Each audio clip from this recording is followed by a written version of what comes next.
नमस्कार साथियों, RM39 classes YouTube channel में आप सभी का हार्दिक स्वागत है, अभिनंदन है। साथियों, इस वीडियो में हम बात करेंगे सामाजिक न्याय और अधिकारिता विभाग राजस्थान सरकार द्वारा जो उत्तर मैट्रिक छात्रवृत्ति है तो उसके लिए जो फॉर्म है वो शुरू हो चुके हैं। तो जो फॉर्म की जो डेट है वो आ गई है, कब से फॉर्म ऑनलाइन होंगे और साथ ही इसमें 2024-25 के लिए जो दिशा निर्देश है वो भी आ गए हैं। तो इस वीडियो में हम आपको इस सब के बारे में बताएंगे कि कब से फॉर्म जमा हो रहे हैं, क्या क्या दस्तावेज चाहिए होंगे और साथ ही इसमें योग्यता क्या क्या है, यानी आय की जो सीमा है वो कितनी होनी चाहिए। तो इसकी जानकारी आपको इस वीडियो में मिलेगी। तो देखिए साथियों, शैक्षणिक सत्र 2024-25 में राजस्थान के मूल निवासियों के लिए विभाग द्वारा संचालित विभिन्न छात्रवृत्ति योजनाओं में जैसे अनुसूचित जाति जनजाति, अति पिछड़ा वर्ग, अन्य पिछड़ा वर्ग, आर्थिक पिछड़ा वर्ग, विमुक्त घुमंतु अर्ध घुमंतु समुदाय, मेरासी भिस्ती समुदाय और मुख्यमंत्री सर्वजन उच्च शिक्षा उत्तर मैट्रिक छात्रवृत्ति योजनाओं में राज्य की राजकीय या निजी मान्यता प्राप्त जो शिक्षण संस्थाओं में एवं राज्य के बाहर संचालित राष्ट्रीय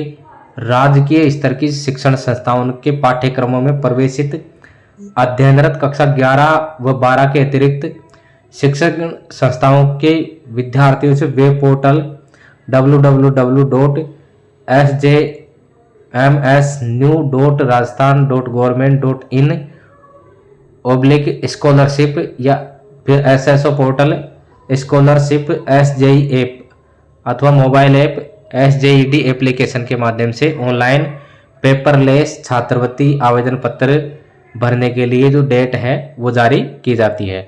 तो इसमें देखिए, सबसे पहले तो इसमें दे रखा है कि राजस्थान के मूल निवासी, सबसे पहले ये है कि राजस्थान का मूल निवासी होना चाहिए। दूसरा, वो विभिन्न जो छात्रवृत्ति योजनाएं हैं जिसमें अनुसूचित जाति जनजाति, जो अति पिछड़ा वर्ग है, अन्य पिछड़ा वर्ग है, आर्थिक पिछड़ा वर्ग, घुमंतु अर्ध घुमंतु और जो भिस्ती मेरासी समुदाय है और मुख्यमंत्री सर्वजन उच्च शिक्षा उत्तर मैट्रिक छात्रवृत्ति, ये योजनाएं हैं इनमें। तो इसमें राजस्थान के राजकीय और निजी मान्यता प्राप्त शिक्षण संस्था, यानी वो राजस्थान में मान्यता प्राप्त होनी चाहिए, निजी हो या सरकारी हो, दोनों में। उसके अलावा राज्य के बाहर संचालित राष्ट्रीय या राजकीय स्तर की शिक्षण संस्थानों, और जो यानी राजस्थान से बाहर हैं वो केवल राजकीय होनी चाहिए या फिर जो राष्ट्रीय जो शिक्षण संस्थाएं हैं उनमें अध्ययनरत पाठ्यक्रमों में प्रवेशित अध्ययनरत कक्षा वो 12 के अतिरिक्त, कक्षा 11 व 12 के अतिरिक्त, यानी वो कक्षा 11 व 12 से ज़्यादा उसमें होना चाहिए, मतलब उसको छोड़ करके शिक्षण संस्थानों में विद्यार्थियों से वेब पोर्टल जो SJMS जो न्यू पोर्टल है .rajasthan.government.in पर या स्कॉलरशिप SJE जो ऐप है उसके माध्यम से जो छात्रवृत्ति के लिए ऑनलाइन आवेदन है वो आमंत्रित किए गए हैं। जो फॉर्म भरने की जो डेट है वो देखिए इसके अंदर। तो उत्तर मैट्रिक जो छात्रवृत्ति की हेतु विद्यार्थियों के द्वारा पेपरलेस ऑनलाइन आवेदन पत्र पंजीकरण कर ऑनलाइन आवेदन पत्र भरने के लिए पोर्टल प्रारंभ करने की जो डेट है वो 14 नवंबर 2024 और उत्तर मैट्रिक छात्रवृत्ति हेतु विद्यार्थियों द्वारा पेपरलेस ऑनलाइन आवेदन पत्र पंजीकरण कर ऑनलाइन आवेदन पत्र भरने की अंतिम तिथि या पोर्टल बंद करने की तिथि है 31 जनवरी 2025, यानी 14 नवंबर से और 31 जनवरी तक उत्तर मैट्रिक जो छात्रवृत्ति है उसके फॉर्म ऑनलाइन होंगे। तो इसमें देखिए 2024-25 में जो दिशा निर्देश है वो इस प्रकार से हैं। तो इसके अंदर देखिए जो आय की सीमा है वो कितनी होनी चाहिए। तो इसमें देखिए अनुसूचित जाति SC, अनुसूचित जनजाति ST, अति पिछड़ा वर्ग MBC, डॉक्टर अंबेडकर आर्थिक पिछड़ा वर्ग EBC, अन्य पिछड़ा वर्ग OBC, डॉक्टर अंबेडकर विमुक्त घुमंतु और अर्ध घुमंतु DNT, मेरासी और भिस्ती समुदाय हेतु उत्तर मैट्रिक छात्रवृत्ति योजना के लिए उत्तर मैट्रिक छात्रवृत्ति योजना में 2.5 लाख रुपए तक वार्षिक आय सीमा वाले परिवार के विद्यार्थी ही आवेदन कर सकेंगे। तो इसके अंदर देखिए SC, ST, OBC, EBC, DNT, ये जो इनके लिए जो आय की सीमा है वो 2.5 लाख रुपए है। तो जिनकी वार्षिक आय 2.5 लाख रुपए से तक है वो इसके लिए आवेदन कर सकते हैं। जिनकी 2.5 लाख से ज़्यादा है वो आवेदन नहीं कर सकते। इसमें डॉक्टर अंबेडकर आर्थिक पिछड़ा वर्ग, अन्य पिछड़ा वर्ग ओबीसी और अंबेडकर विमुक्त घुमंतु डीएनटी में निम्नलिखित आवेदन कर सकेंगे। जैसे इसके अंदर बीपीएल कार्ड धारक की पुत्री या पुत्र, जिनके पास बीपीएल कार्ड धारक है वो, अंत्योदय कार्ड धारक की पुत्र या पुत्री, स्टेट बीपीएल कार्ड धारक की पुत्र पुत्री, अनाथ बालिका या बालक, विधवा स्वयं विधवा की पुत्री पुत्र, तलाकशुदा महिला स्वयं और तलाकशुदा महिला की पुत्र पुत्री, और विशेष योग्यजन स्वयं विशेष योग्यजन की पुत्री।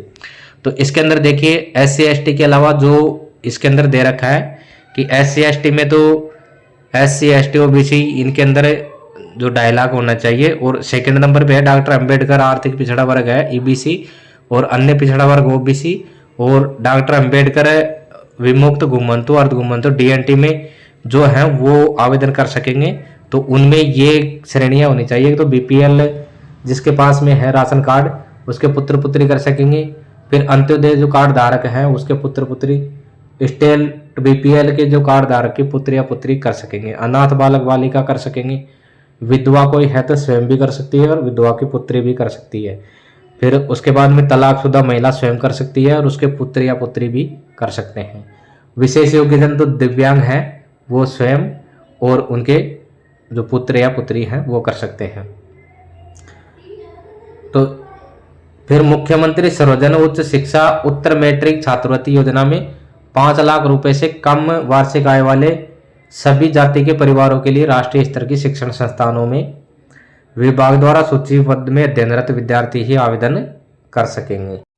तो इसमें मुख्यमंत्री सर्वजन उच्च शिक्षा जो उत्तर मैट्रिक छात्रवृत्ति योजना है, इसमें अगर कोई ऑनलाइन करना चाहता है तो वो जो राष्ट्रीय स्तर की जो शिक्षण संस्थाएं हैं जो राजस्थान परिवार कल्याण विभाग द्वारा सूचीबद्ध है उसमें यदि कोई अध्ययनरत है तो वो आवेदन कर सकता है। उसके लिए वार्षिक आय है 5 लाख रुपए से कम।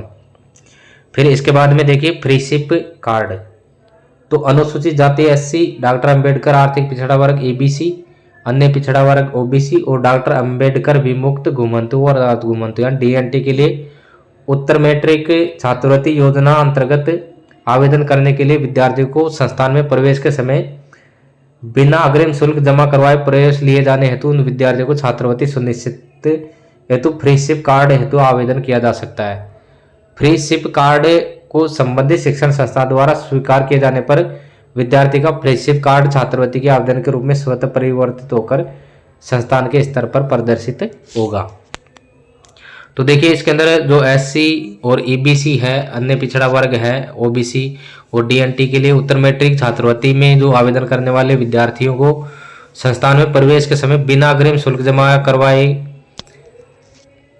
प्रवेश लिए जाने हेतु उन विद्यार्थियों को छात्रवृत्ति सुनिश्चितता हेतु फ्रीशिप कार्ड हेतु आवेदन किया जा सकता है। यानी जिन्होंने अग्रिम शुल्क जमा नहीं करवाई है और वो विद्यार्थी छात्रवृत्ति की अगर फ्रीशिप कार्ड हेतु आवेदन कर सकते हैं जिन्होंने शुल्क जमा नहीं करवाया है।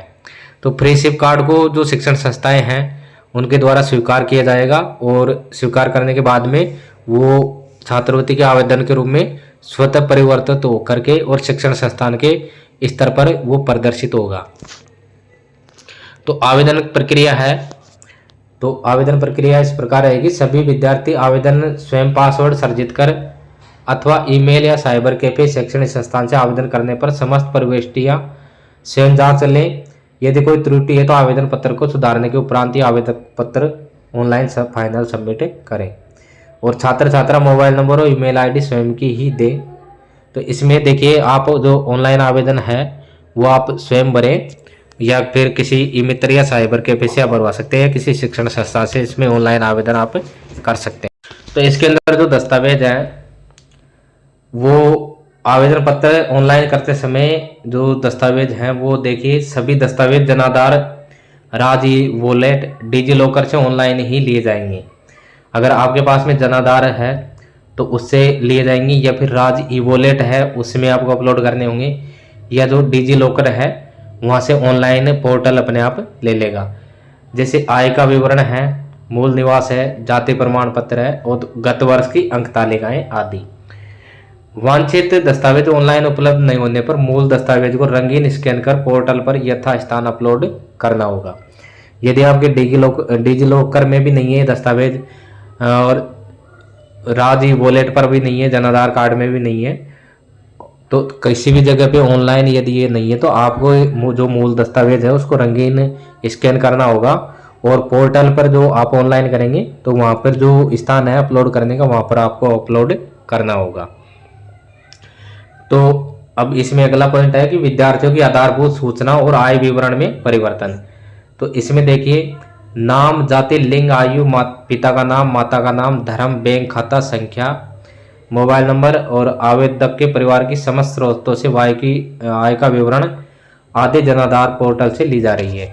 तो इसमें जो ज़्यादातर चीज़ें हैं वो आपकी लगभग जन आधार पोर्टल से ली जाएगी। जैसे आपका नाम लिखे, जाति, लिंग, आयु, माता पिता का नाम, बैंक खाता संख्या, धर्म और मोबाइल नंबर और जो वार्षिक आय है वो जन आधार कार्ड से ली जाएगी, जो पोर्टल है वहाँ से ली जा रही है। और विद्यार्थी की शैक्षणिक जो रिकॉर्ड है और जन आधार पोर्टल पर उपलब्ध डाटा में कोई भिन्नता होने पर शैक्षणिक रिकॉर्ड के अनुसार जन आधार पोर्टल में अंकित सूचना में ही संशोधन करवाया जाना आवश्यक होगा। तो यदि आपके उसमें शैक्षणिक रिकॉर्ड और जन आधार पोर्टल इन दोनों में यदि भिन्नता है तो शैक्षणिक रिकॉर्ड के अनुसार आपको जन आधार जो पोर्टल है उसमें संशोधन करवाना होगा और दोनों डाटा मैच होने पर ही आपका जो फॉर्म है वो भरा जा सकेगा। यदि आपका फॉर्म डाटा मैच नहीं है तो यानी आपका फॉर्म रिजेक्ट हो जाएगा। इसलिए आप पहले मिलान कर लें, आप देख लें कि आपका जो डाटा है शैक्षणिक में और जन आधार में वो सेम है या नहीं है। जन आधार आईडी और आधार नंबर के अभाव में विद्यार्थियों की छात्रवृत्ति स्वीकृत नहीं की जा सकेगी।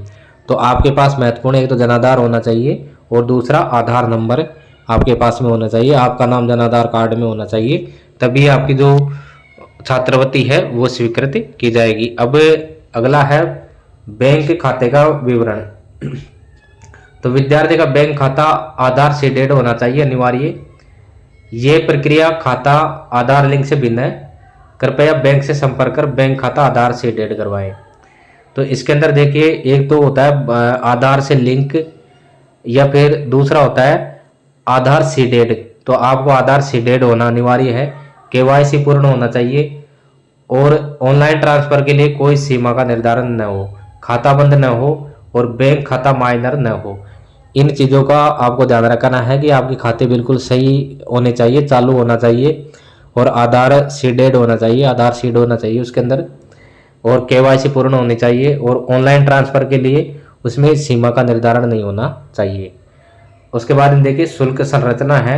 शिक्षण संस्थान पोर्टल पर प्रदर्शित शुल्क संरचना पेज नंबर अंकित 8 पर मध्य जैसे पंजीकरण शुल्क, रजिस्ट्रेशन फीस, नामांकन शुल्क, एनरोलमेंट फीस, शिक्षण शुल्क या ट्यूशन फीस और खेलकूद शुल्क, संगठन शुल्क, पुस्तकालय शुल्क, पत्रिका शुल्क और परीक्षा शुल्क का विवरण अंकित करेंगे, जिसके अनुसार ही उस पाठ्यक्रम के समस्त विद्यार्थियों को योजना अंतर्गत छात्रवृत्ति देय होगी। अतः शैक्षणिक संस्थान इन 8 मद को सावधानी से पोर्टल पर अंकित करें। फीस की मदों का पूर्ण विवरण उपलब्ध नहीं कराने की स्थिति में केवल अनुरक्षण भत्ता ही देय होगा, अन्य फीसों का पुनर्भरण संभव नहीं होगा। तो इसके अंदर देखिए ये शिक्षण संस्थानों के लिए है कि इसके अंदर जो जितने भी जो शुल्क हैं जैसे पंजीकरण शुल्क, नामांकन शुल्क, शिक्षण शुल्क है, खेलकूद शुल्क है, संगठन शुल्क है, यूनियन, पुस्तकालय शुल्क, ये सारी भरनी होगी। अगर ये जो 8 प्रकार के शुल्क नहीं भरेंगे तो केवल अनुरक्षण भत्ता ही मिलेगा, इस पर ये सारे शुल्क नहीं मिलेगी।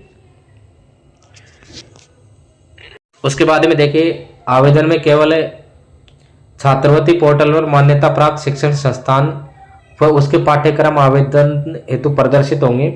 विद्यार्थी को शैक्षण संस्थान और पाठ्यक्रम का चयन सावधानीपूर्वक करना होगा। यदि विद्यार्थी गलत शैक्षणिक संस्थान और पाठ्यक्रम योजना अथवा अन्य का चयन किया जाता है तो इस आधार पर आवेदन स्थायी रूप से निरस्त हो जाता है। इसके लिए विद्यार्थी स्वयं जिम्मेदार होगा। एक चीज़ का इसका विशेष ध्यान रखना है कि आपके जो शिक्षण संस्थान है वो आपको जब पोर्टल पे आप चयन करोगे तो शिक्षण संस्थान में गलती नहीं होनी चाहिए। दूसरा जो आपका पाठ्यक्रम है उसमें भी आपकी त्रुटि नहीं होनी चाहिए। यदि गलत इसके अंदर आपने चूज कर लिया तो आपका जो फॉर्म है स्थायी रूप से निरस्त हो जाएगा। उसके बाद में है विद्यार्थी की बायोमेट्रिक उपस्थिति। तो विद्यार्थी द्वारा आवेदन को शिक्षण संस्थान में प्रथम बार अग्रेसित किए जाने के पश्चात से ही विभाग द्वारा आवेदन का निस्तारण होने तक माह में कम से कम एक बार शिक्षण संस्थान में उपस्थित होकर छात्रवृत्ति पोर्टल पर बायोमेट्रिक उपस्थिति दर्ज कराना अनिवार्य है, जिसके अभाव में आवेदन अग्रेसित एवं स्वीकृत किया जाना संभव नहीं होगा। इस हेतु शिक्षण संस्थान द्वारा छात्रवृत्ति पोर्टल पर बायोमेट्रिक उपस्थिति डिवाइस पंजीकृत किया जाना होगा। तो आपको एक बार महीने में कम से कम एक बार किसी जो शिक्षण संस्थान है आपकी उसमें उपस्थित होकर छात्रवृत्ति जो पोर्टल है उस पर बायोमेट्रिक आपकी उपस्थिति दर्ज करवानी ही होगी। यदि आपने किसी माह में उपस्थिति दर्ज नहीं करवाई तो इसमें जो आपका फॉर्म है वो अग्रेसित नहीं किया जा सकेगा। अब इसके अंदर देखिए, तो साथियों ये थी जानकारी जो उत्तर मैट्रिक छात्रवृत्ति योजना है 17/2024-25 जिसके फॉर्म में शुरू हो चुके हैं, 14 नवंबर से शुरू हो रहे हैं। तो उसकी मोटी मोटी जानकारी अगले वीडियो में नई जानकारी के साथ में आपसे फिर मिलेंगे। नमस्कार।